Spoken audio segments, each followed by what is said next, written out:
So KSI has been taking L after L recently. You'd think he'd be over the drama between him and DanTDM by now, but no, he's still crying to this day about his precious little brand after one singular tweet. He also just dropped his new song, Thick of It, which is so bad that even his own friends are dissing him for it.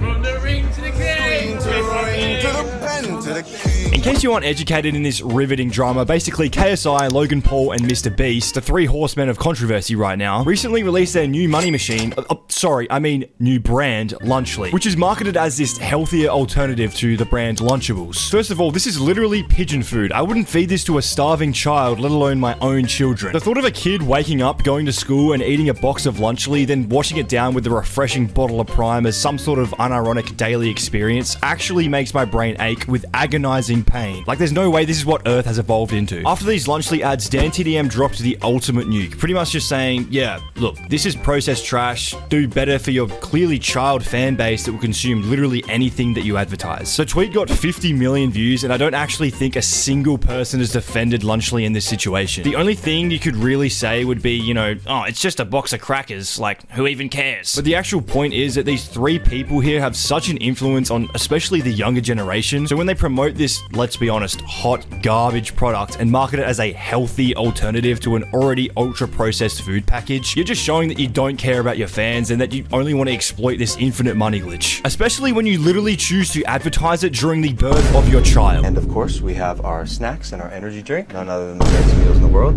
Lunchly, of course, we have the turkey, cheese, and cracker stack.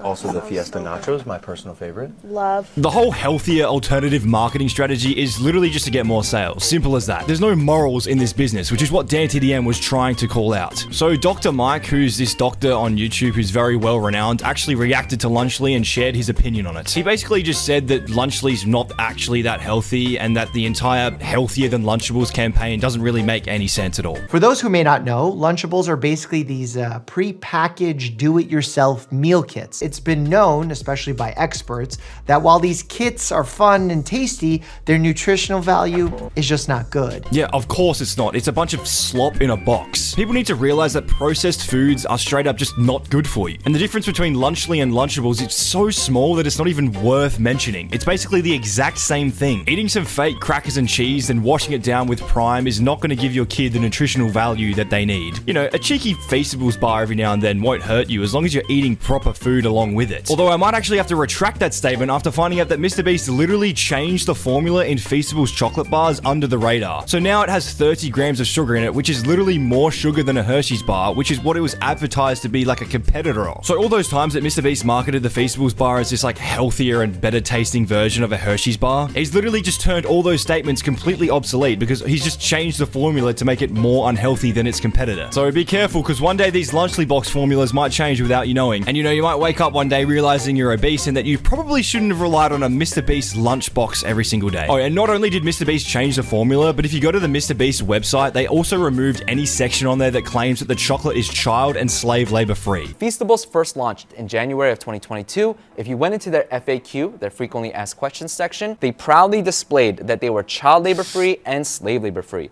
As a matter of fact, in April of 2023, they doubled down and they added to their list of main menu options this option that said we're slave free. And if you clicked it, it had an entire dedicated page talking about how they were free of slave labor and child labor. Just a few months later, in October of 2023, that main page item that said we're slave free, that was removed. In addition, in the frequently asked questions section, that stuff about being child labor free and slave labor free, that stuff also disappeared. There's no way removing something like that from your website was a mistake, especially with a Mr. Beast level marketing team. So not only is the bar now completely full of sugar, we can likely assume that along with pretty much every other big chocolate brand out there, that it's getting sourced through child and slave labor as well. Because they fall into the category of ultra-processed foods, they aren't healthy to consume often, period. Studies actually show that those consuming high amounts of UPFs can have up to 50% higher risk of developing obesity. So because it's ultra-processed food and it's put into this little lunch package, the whole idea with Lunchly is like eat it for lunch, I guess. Like I assume the most average consumer would be like parents buying this for their kids to eat on a daily basis. And because it's so cheap, they said in the ad like something like $4. In the current economic state that we're in right now, that price is extremely attractive. So there's a high chance that this will genuinely contribute further to the insane child obesity obesity rates in the US. My own take on Lunchables? I don't recommend parents pack them for their kids on a daily basis. A low quality food with poor nutritional value. Well, there you have it, guys.